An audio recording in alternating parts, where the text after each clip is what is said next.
महात्मा बसवेश्वर मानस मौली आम्हाला मिळाले नाही, पण सर्व ऋषीचा अवतार, सर्व देवाचा अवतार म्हणून आम्हाला गुरु म्हणून लाभलेले राष्ट्रसंत गुरुवरे अहमदपूरकर महाराजांकडून आम्हाला हे ज्ञान मिळालं.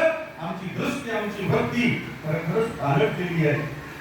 आणि अशा पद्धतीचं तरुणांनी सुद्धा गणपतीची पूजा करत असताना त्यांच्यातले काय लक्षण आहे, त्यांच्याकडून काय घ्यावं, आई वडिलांची सेवा फार महत्वाची त्यांनी सांगितली. पृथ्वीपेक्षा आई श्रेष्ठ आहे, पर्वतापेक्षा बाप श्रेष्ठ आहे, ते सांगून जर कोण दिलं असेल तर ते गणपती राजाने.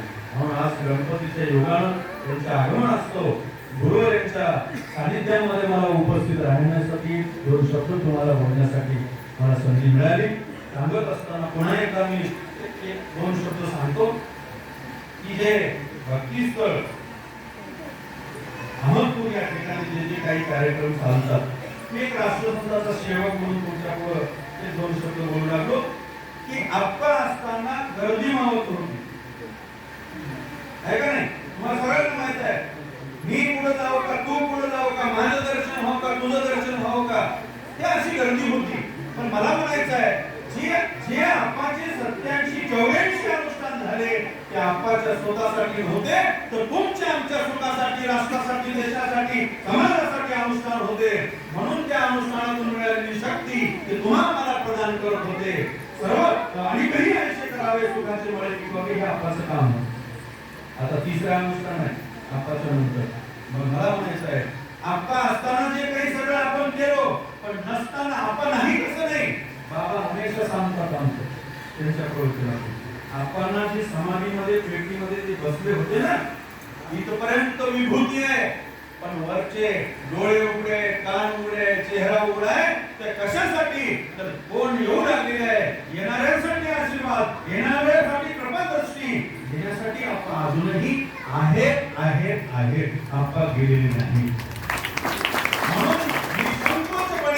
आपल्याला तिथला कुठलाही कार्यक्रम असेल तर ते जसा आत्ताच्या कार्यक्रमामध्ये कार्यक्रम साजरा होत होता, आताही आपल्याला सर्वांनी मिळून करायचं आहे. जे अनुष्ठान चालू आहे, तुम्हाला याच्या यामध्ये भेट दिलेली आहे मी. म्हणून त्या श्रावण अनुष्ठानामध्ये हरीचा वाटा याच वर्षी नाही, आम्ही एक ठरवलं महाराज, आता पुढच्या वर्षीपासून प्रत्येक गाव त्या ठिकाणी ठरवणार आहोत आम्ही सर्व कीर्तनकार मंडळ बसून की त्या दिवशी तो गाव आला पाहिजे, दिवसभरची सेवा त्या गावाची असेल. कुणाला या द्या म्हणायची गरज राहायची नाही, कारण का राष्ट्रसंताची परंपरा तुम्हाला मला चालवायची आहे आणि ते चालवणार तुम्ही सर्व सज्ज आहात असं समजून आजच्या प्रसंगी पुन्हा एकदा शेतकर परिवारांना खरंच धन्य दयाचा संसार देते गजर नामाचा.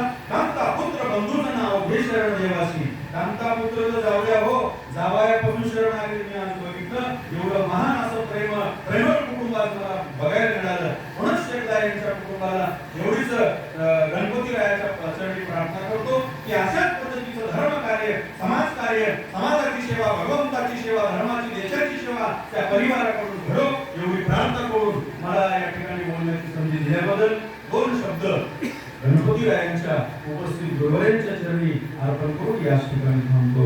ओम शांती शांती.